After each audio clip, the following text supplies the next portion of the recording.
Good morning students. आज हम फिर ट्रांजिशन एलिमेंट्स की प्रॉपर्टीज़ का नेक्स्ट सीरीज़ ले रहे हैं। लास्ट सीरीज़ में हमने पढ़ा था कि कैसे ट्रांजिशन एलिमेंट्स की जो वेरियस ऑक्सीडेशन स्टेट्स होती हैं वो डिफरेंट कंडीशंस में स्टेबल होती हैं। आज हम बात करेंगे इनकी एक बहुत ही important property, that is colour of these elements. Transition elements के अधिकतर कॉम्प्लेक्स जो सॉल्यूशंस हैं आप इनके देखेंगे सॉल्ट सॉल्यूशन, ये कलर्ड होते हैं। आपने अपनी लेबोरेटरी में स्पेशली जब आपने ग्रुप एनालिसिस किया होगा कैटायंस का, क्षारीय मूलकों का परीक्षण जब हम करते हैं लैब में, उसमें आपने देखा कि बहुत सारे आयंस को हम उनके कलर्स के सॉल्यूशन के कलर से पहचान लेते हैं। सो ये सब मैक्सिमम ट्रांजिशन मेटल आयंस जो होते हैं वो कलर्ड होते हैं। आप देख रहे हैं क्रोमियम पर्पल ब्लू कलर का है, कॉपर आपने ब्लू कलर दिखाई होगा, copper chloride solution dark blue colour का होता है, निकल ग्रीन कलर का होता है, कोबाल्ट पिंक रेड में आता है, आयरन+2 फेरस सल्फेट का सॉल्यूशन आपने बनाया वो बहुत लाइट ब्लू कलर का होता है। सिमिलरली क्रोमियम ग्रीन होता है। तो हम देखते हैं कि जितने भी ट्रांजिशन मेटल आयंस के कॉम्प्लेक्सेस हैं ये कलर्ड होते हैं। कलर होता क्यों है? कोई भी कॉम्प्लेक्स या आयन ये सॉल्यूशन या सॉलिड कलर क्यों देता है? Most transition metal compounds appear coloured. This is because they absorb energy corresponding to certain parts of the visible electromagnetic spectrum. The color that is seen is made up of the parts of the visible spectrum that are not absorbed. कोई भी हमने solution लिया या कोई भी sample हमने लिया, उसके ऊपर हमने विजिबल लाइट डाली। विजिबल लाइट जब इस सॉल्यूशन से पास होगी तो अगर हमारा कंपाउंड लाइट को एब्जॉर्ब करता है तो वो जिस लाइट को एब्जॉर्ब नहीं करेगा वो लाइट बाहर निकलेगी और हमें वो कलर दिखाई देगा। ये कहलाता है कॉम्प्लीमेंट्री कलर। जो कलर एक्चुअली में हम देखते हैं वो कलर नहीं होता जो कंपाउंड ने एब्जॉर्ब किया है, हमें वो कलर दिखाई देता है। जो उसने एब्जॉर्ब नहीं किया तो हमारे को वो कॉम्प्लीमेंट्री कलर कहलाता है। तो हर एक कंपाउंड के लिए एक कॉम्प्लीमेंट्री कलर होता है कि वो किस लाइट को, या हम ये कह लें कि हमारी वाइट लाइट में से कौन कौन से कलर एब्जॉर्ब हो जाएंगे, तो जो बाहर निकलने वाली लाइट है उसमें हमें ट्रांसमिटेड लाइट, उसमें हमें कौन सा कलर दिखाई देगा, ये सब के लिए अलग होता है हर एक कंपाउंड के लिए। ट्रांजिशन मेटल आयंस के अंदर कलर की क्या वजह होती है? कलर एब्जॉर्ब क्यों होता है? कलर एब्जॉर्ब होता है कि जो वाइट लाइट जिसके हम एब्जॉर्प्शन की बात कर रहे हैं, वाइट लाइट मीन्स जिसको हम विजिबल रेंज में देखते हैं, जो हमारे 7 कलर्स हैं विबग्योर जिसकी हम बात करते हैं, उसमें जो अगर कोई एब्जॉर्प्शन हो रहा है किसी भी लाइट का, इसका मतलब ये है कि इलेक्ट्रॉनिक ट्रांजिशन हो रहा है। दो एनर्जी स्टेट्स उस कंपाउंड के अंदर है, उस मेटल उस आयन के अंदर है, उस एटम के अंदर 2 स्टेट्स हैं, जिसकी वजह से इलेक्ट्रॉन एनर्जी को एब्जॉर्ब करके लोअर ऑक्सीडेशन स्टेट से हायर ऑक्सीडेशन स्टेट के अंदर जाता है। और जब उस वक्त ये एनर्जी को एब्जॉर्ब करता है तो हमारे को जो निकलने वाली लाइट है उसके अंदर हमें डिफरेंट कलर दिखाई देता है। डी ऑर्बिटल्स, जब हमारे ट्रांजिशन एलिमेंट्स की बात करते हैं तो हम देखते हैं इनके पास डी ऑर्बिटल्स हैं। डी ऑर्बिटल्स के 2 सेट होते हैं। अगर इनकी शेप को हम ध्यान से देखें तो हमारे को 2 तरीके की शेप मिलती है। एक वो ऑर्बिटल्स हैं जिनकी lobes x y and z axis के बीच में पड़ती हैं, और ये हैं हमारे x y orbital, y z orbital and x z orbital. 2 orbitals हमारे ऐसे होते हैं डी ऑर्बिटल जिनकी lobes x y z axis के ऊपर आती है। ये है हमारे d z square and d x square minus y square orbital. आगे की क्लास में आप देखेंगे कि ये ऑर्बिटल्स जब लिगेंड के साथ में कॉम्प्लेक्स बनाते हैं उस वक्त, जैसे ऑक्टाहेड्रल अगर हम एग्जाम्पल बात करें अष्टफलकीय ज्यामिति के अंदर, ये 2 सेट में बढ़ जाते हैं, 3 एक एनर्जी के और 2 अलग एनर्जी के। जो 3 सेम एनर्जी के होते हैं, जो लोअर एनर्जी के होते हैं ऑक्टाहेड्रल फील्ड के अंदर, इनको हम कहते हैं T2G ऑर्बिटल, और 2 जो हायर एनर्जी के होते हैं इनको हम कहते हैं EG ऑर्बिटल्स। तो इस तरीके से 2 एनर्जी लेवल्स हमारे को मिलते हैं। जो डी ऑर्बिटल फ्री आयन के अंदर एक ही एनर्जी के थे, 5 डी ऑर्बिटल्स, अब लिगेंड के प्रेजेंस में ये 2 अलग अलग एनर्जी लेवल्स में डिवाइड हो जाते हैं, और इलेक्ट्रॉन्स इन ऑर्बिटल्स से जब लोअर एनर्जी के T2 ऑर्बिटल से हायर एनर्जी के EG ऑर्बिटल में जाते हैं तो एनर्जी को एब्जॉर्ब करते हैं, और इस वजह से हमारे को कलर दिखाई देता है इन कॉम्प्लेक्स में। एक और चीज़ देखेंगे कि आप ये देख रहे हैं कि इन दोनों के बीच में ये डिफरेंस कितना होगा, T2G और EG ऑर्बिटल के बीच में ये जो एनर्जी डिफरेंस है, ये जितना ज़्यादा होगा उतना हमारे को हायर एनर्जी का ट्रांजिशन मिलेगा। सो हमें कलर भी अलग अलग मिलेंगे। अब ये एनर्जी किस तरीके से होगी हम देखेंगे कि ये डिपेंड करती है कि कौन सा लिगेंड है। हर लिगेंड अपना अलग फील्ड क्रिएट करता है, जिसकी वजह से ये जो एनर्जी डिफरेंस है T2G और EG ऑर्बिटल्स का, ये ज़्यादा या कम होता है, और इस वजह से अलग अलग लिगेंड्स के साथ में अलग अलग कलर के कॉम्प्लेक्सेस मिलते हैं।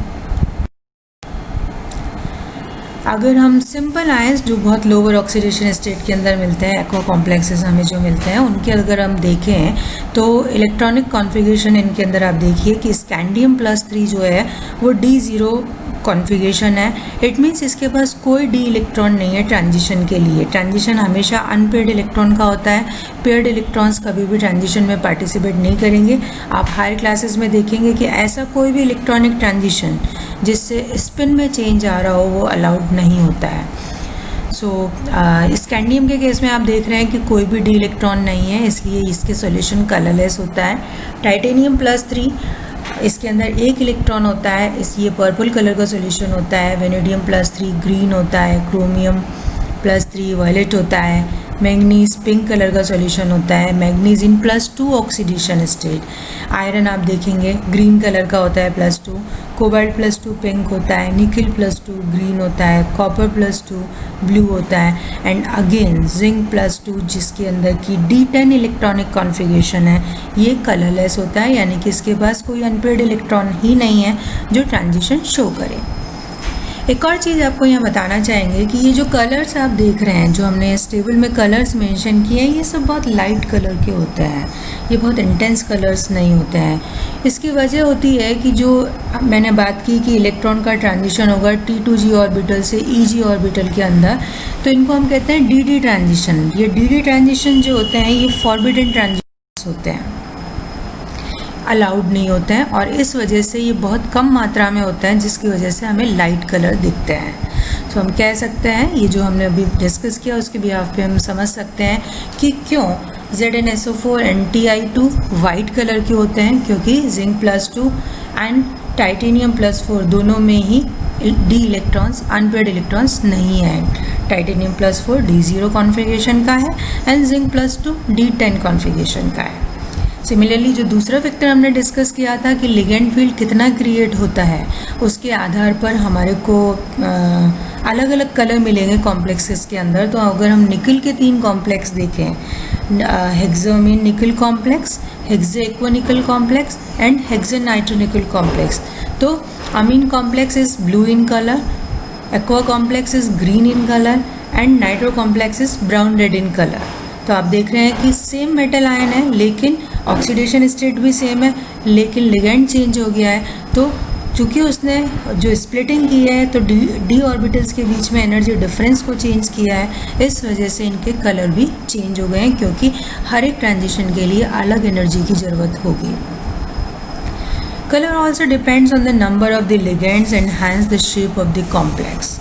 आपने देखा, मैंने अभी बात की ऑक्टाहेड्रल की, अगर कोई टेट्राहेड्रल कॉम्प्लेक्स होता है तो उसके केस में भी यही अलग कलर होगा, वहाँ पे एनर्जी डिफरेंस अलग होगा, क्योंकि लिगेंड का नंबर और लिगेंड खुद कैसा है ये उसकी स्प्लिटिंग को चेंज करते हैं डी ऑर्बिटल्स की, और जब डी ऑर्बिटल की स्प्लिटिंग चेंज होएगी तो हमारा एनर्जी डिफरेंस में जो चेंज आएगा उसकी वजह से कलर भी चेंज होगा।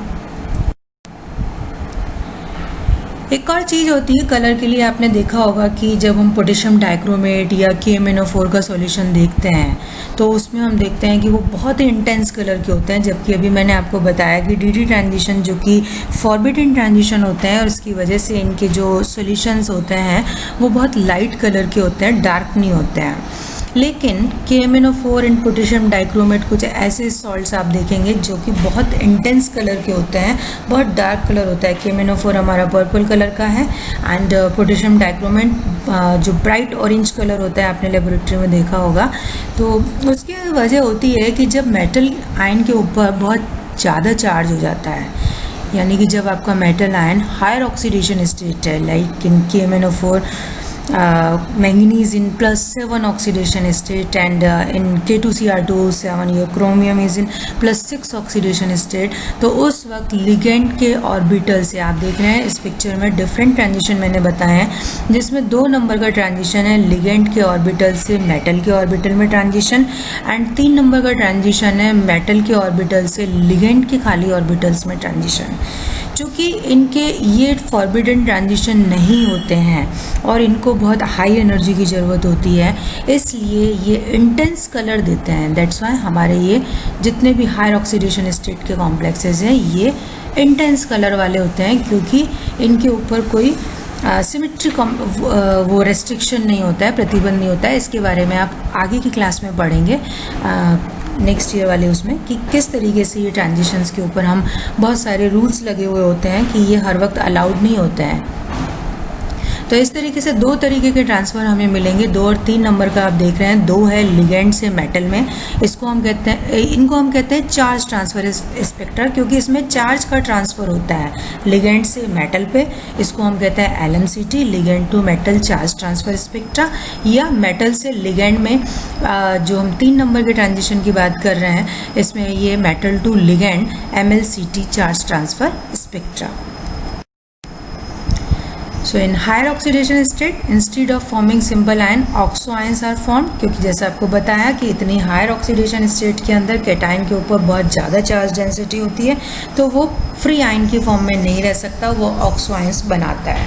For example VO2+ vanadium oxide जो है हमारा, it is pale yellow, and CrO4 is strongly yellow.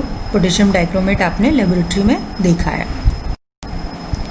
तो अब हम इस प्रश्न का जवाब दे सकते हैं कि why MnO4- forms intense colored solution although it has no d electrons in Mn+ ions, जबकि Mn+ ion manganese plus oxidation state +7 के अंदर कोई भी इलेक्ट्रॉन उसके पास नहीं है d ऑर्बिटल्स में।